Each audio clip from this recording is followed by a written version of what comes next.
Saudações rubro-negras! Fala aí, galera do Flanários Rubro-Negro, meu nome é Alan Castro, eu estou aqui para falar do mais querido para você, torcedor rubro-negro. Por isso, desde já, peço aquela sua moral, aquele seu like aí, que você se inscreva no nosso canal, curta, compartilhe o nosso conteúdo, comente também, vamos aqui falar um pouco de Flamengo, vamos aqui falar do mais querido do Brasil. Galera, vamos fazer um vídeo aqui hoje para falar um pouquinho do que foi esse clássico contra o Vasco, né? O jogo de sábado à noite, um horário bem inusitado, não é comum, né? Os times jogarem nesse horário num sábado, mas mesmo assim teve um bom público lá no Maracanã, apesar de que a torcida do Vasco, que sempre é muito presente, não foi assim um número muito significativo frente a outros jogos que Flamengo e Vasco já fizeram, o famoso clássico das multidões, dos milhões, melhor dizendo. Clássico dos milhões, né? E claro, o torcedor do Vasco está um pouco descrente com esse momento, né, das duas equipes, mas ainda assim teve uma torcida presente que em dado momento, quando o Vasco começou a melhorar na partida, compareceu. Mas o desfecho foi Flamengo 2-0, pelo que o Flamengo jogou ali, principalmente nos últimos 20 minutos do primeiro tempo, poderia ter fechado ali, definido o placar ainda no primeiro tempo, né? Assim que o Flamengo abriu o placar com o Bruno Henrique de pênalti, o Vasco se abriu um pouco mais, se perdeu um pouco na sua organização e o placar poderia ser definido ainda no primeiro tempo. Mas enfim, vamos falar aqui rapidamente desse jogo. Vamos falar também um pouquinho sobre essa proposta aí do Zenit pelo Gerson e também essa reviravolta aí na venda, a volta dos que não foram, de Lohan, né? Que vai acabar ficando no Flamengo. Quem sabe aí até uma oportunidade para ele ter mais oportunidades. Vamos ver aí o que o Felipe Luiz vai fazer ou como é que o Flamengo vai aproveitar essa permanência do Lohan, se é que o Flamengo não vai receber outras propostas e talvez volte a negociá-lo.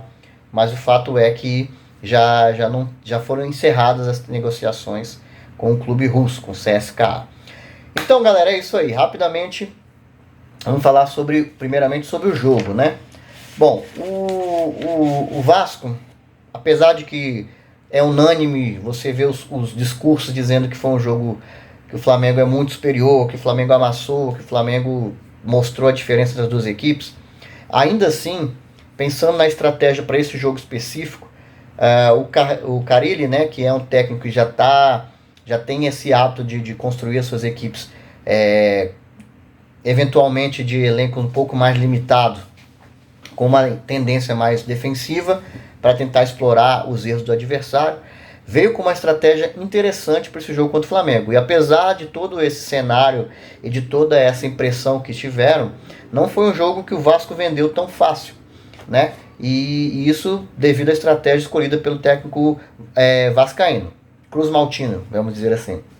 Então o Vasco, já sabendo dessa linha alta que o Flamengo de Felipe Luiz deveria fazer e fez, essa pressão inicial para dificultar a saída do Vasco, tinha como estratégia, claro, além de uma organização defensiva, linhas muito bem ali desenhadas, né? Muito compacto o time do Vasco no início da partida, principalmente, mas tinha como estratégia usar as bolas longas, né? E como referência principal, claro, o Verratti, que é um jogador com uma certa imposição física, muito bom no cabeceio, e já sabendo desse jogo do Vasco, antecipava um pouco essas bolas que chegavam para ele, para fazer esse pivô, para fazer essa recepção, né, de uma bola longa que passasse por toda essa estrutura ali de jogo do Flamengo, de pressão e tudo mais, e muitas vezes sem perseguição, né, principalmente no início do jogo.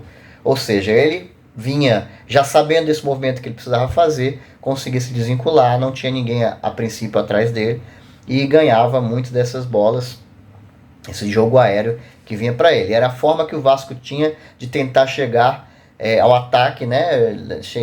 Tentar chegar na defesa rubro-negra e, obviamente, usando daquele jogo de bola jogada na área, até pela força que o Vasco tem nesse jogo aéreo, principalmente com essa peça que é o Verratti, né? Só que o Flamengo rebatia bem essas bolas, estava até bem atento a esse tipo de jogo, e essa estratégia do Vasco ofensiva não deu muito certo no primeiro tempo. Se eu não me engano, o Vasco chegou de fato um chute a gol ainda nos 20 primeiros minutos, mas assim, nem foi na direção do gol do Rossi, né? Então o Vasco não conseguia transformar isso em efetivos ataques com perigo de gol ao Flamengo, tá? E aí, ainda assim, o Flamengo, quando subia, o Vasco tinha uma linha, tinham dois jogadores principalmente para tentar atrapalhar essa subida do Flamengo, os dois jogadores de frente, o Coutinho e o próprio Verratti. Só que o Flamengo subia com três jogadores, e aí criava já uma espécie de desequilíbrio nesse início de construção jogada do Flamengo. E o Flamengo conseguia, por várias vezes, ganhar esses duelos.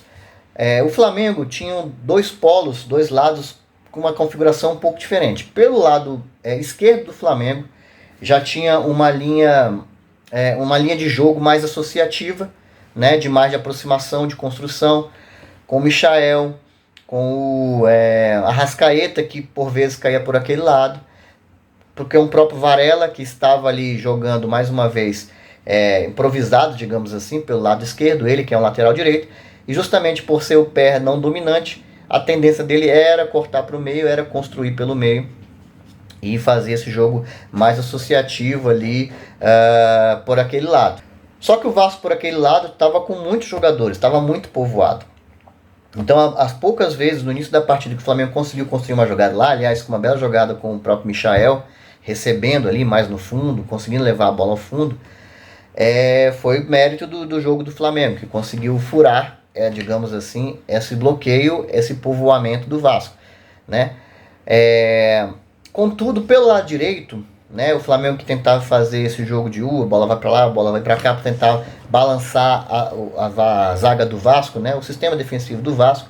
Já no lado direito, o Flamengo já tinha essa profundidade, principalmente com as características do Plata e do próprio Wesley, né, e por vezes até o Danilo subia ali até um certo setor para levar mais perigo ali pro time vascaíno. Importa dizer aí que o Flamengo não teve o Gerson, né, nessa partida, foi expulso naquela confusão lá do final do jogo contra o Botafogo, mas o Plata fez muito bem esse papel, né? O Gerson e o Wesley, que tem feito boa dobradinha pelo lado direito, o Plata dessa vez cumpriu bem esse papel, conseguiu suprir, digamos assim, a ausência do Gerson, e inclusive com inversão de posicionamento. Por vezes o Wesley via por dentro do jogo, e o Plata, né, até por ser um ponta, conseguia fazer o fundo, conseguia fazer o lado, digamos assim.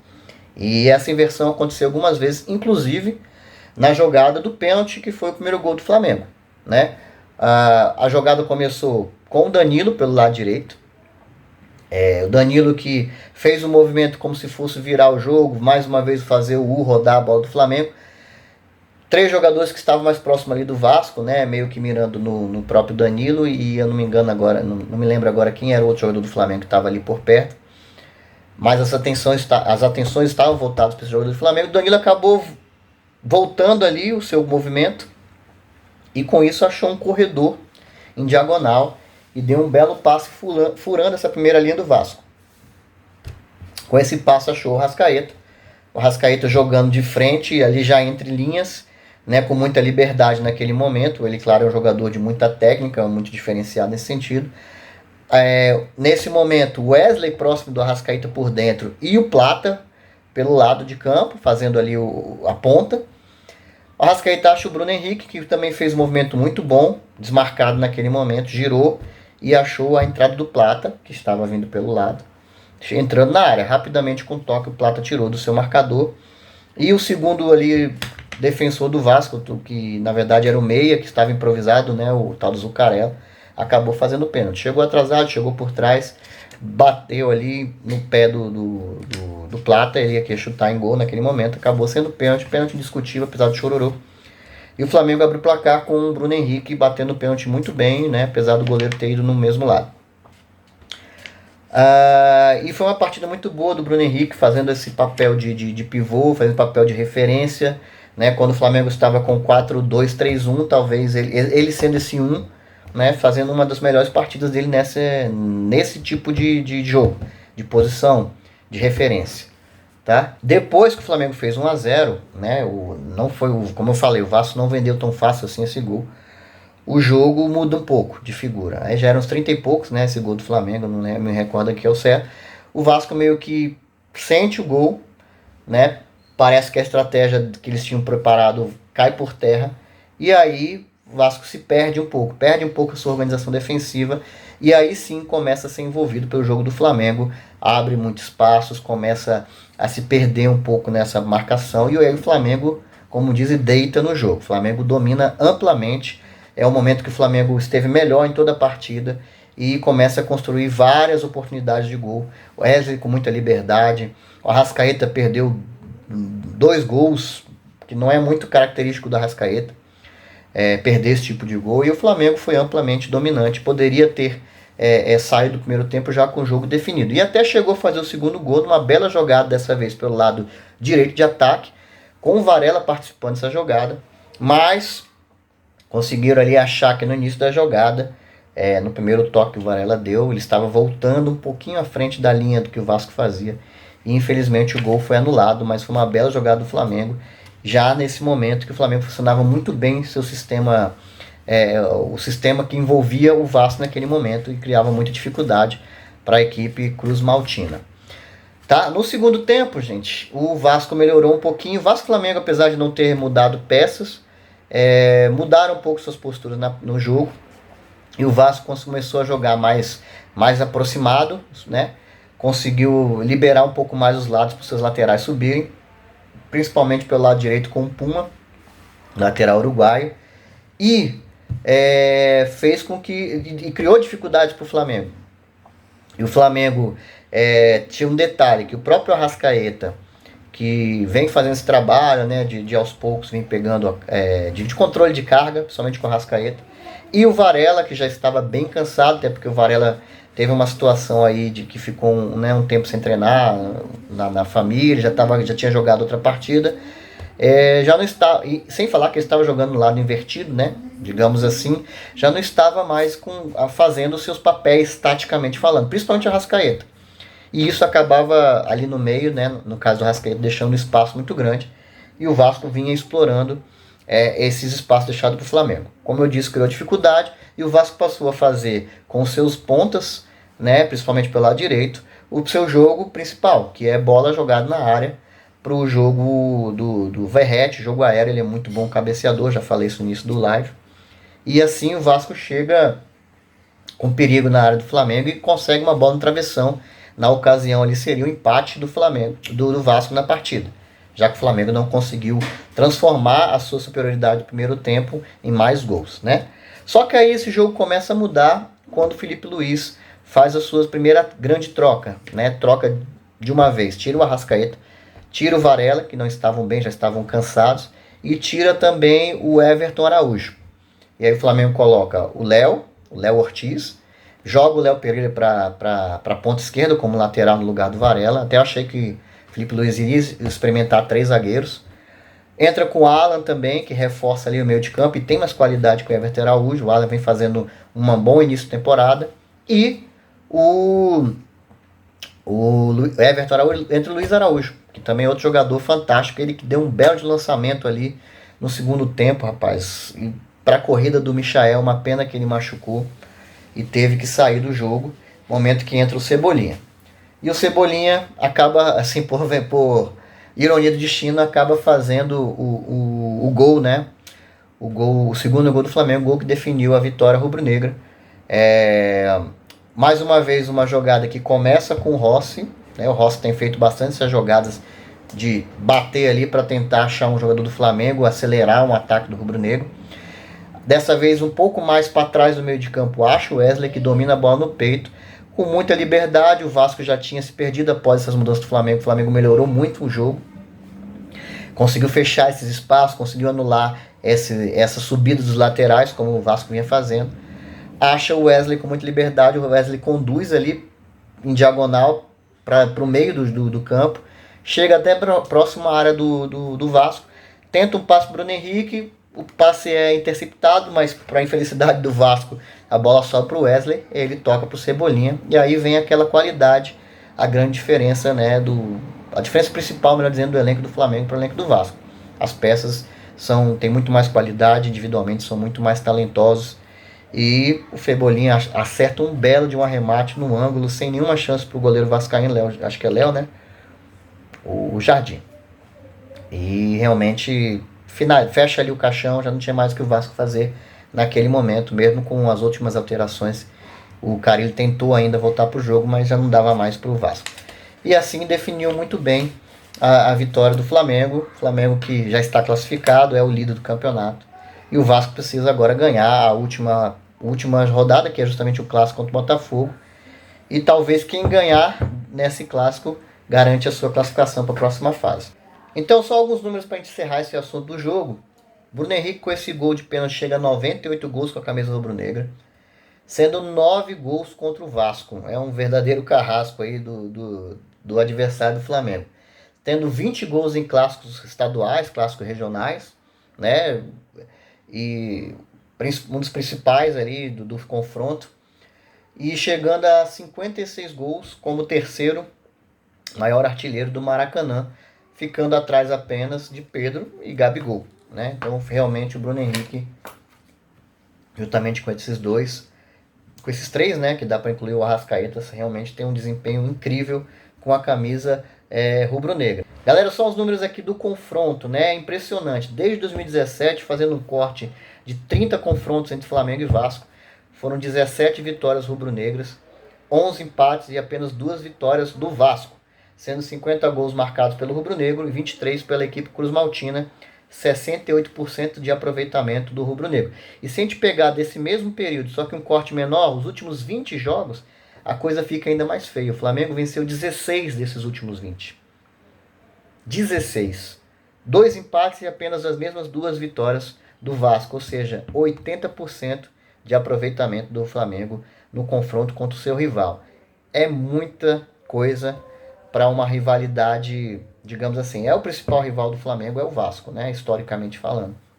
Mas o momento realmente é gritante a diferença entre as duas equipes. E aí, pegando um pouco o gancho, os números do Felipe Luiz no comando do Flamengo, já são 22 jogos, 15 vitórias, 6 empates e apenas uma derrota, que foi justamente para o Fluminense no Brasileirão do ano passado. Já marcou 38 gols e sofreu apenas 12, sendo que ficou 14 jogos sem tomar gols na equipe do Felipe Luiz. Então é uma equipe ofensiva e que toma poucos gols, né? 77,2% de aproveitamento. Esses aí são os números do Felipe Luiz à frente do comando rubro-negro, né? Galera, vamos falar aqui um pouquinho sobre a situação do Lohan. Da noite de domingo, de ontem, o Flamengo comunicou o fim das negociações com o CSKA pelo Lohan e vai ter que manter, né, o atacante no elenco. O Flamengo tinha uma proposta de vender 80% dos direitos do atleta por 8 milhões de euros, cerca de, sei lá, 50 milhões de reais, um pouco menos. E já estava acertado com o CSKA, mas tinha feito uma exigência de que antes do atleta viajar para a Rússia, de que o contrato fosse enviado já devidamente assinado, tudo certinho, para poder liberar o atleta. O que aconteceu é que havia uma divergência entre o staff do jogador e os valores oferecidos pelo clube russo. E aí, como não se chegou a um acordo, e somando a isso, como o Flamengo não recebeu a documentação que ele exigiu antes do atleta viajar, o Flamengo acabou impedindo que o atleta viajasse, com medo até de que quando chegasse lá fosse ficar mais difícil essa assinatura do contrato, fosse querer fazer alguns ajustes. Existe uma fala por aí que o time russo queria que o atleta fosse para lá para tentar convencer de aceitar os números que ele estava oferecendo, mudar algumas questões de valores.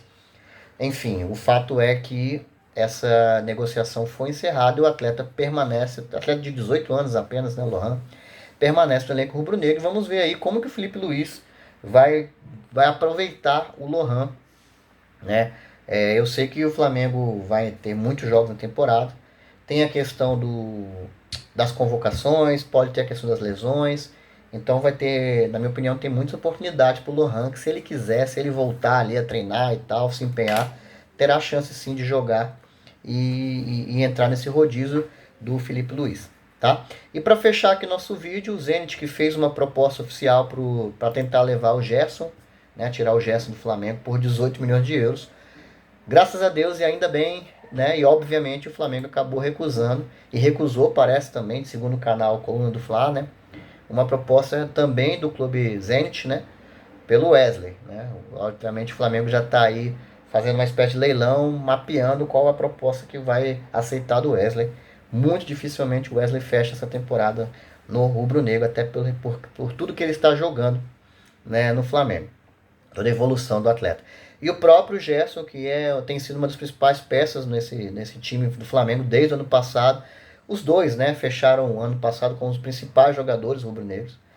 Obviamente o Flamengo não abriria a mão do jogador por 18 milhões, né? Até porque a multa deles, se eu não me engano, é de 200 milhões de euros. É claro que nunca vai se vender por esse valor, mas ainda assim o Flamengo não tem interesse em vender o atleta, ainda mais por esse valor, ainda mais para o Zenit, né? Que não facilitou em nada a venda dos seus atletas para o Flamengo quando o Flamengo teve interesse.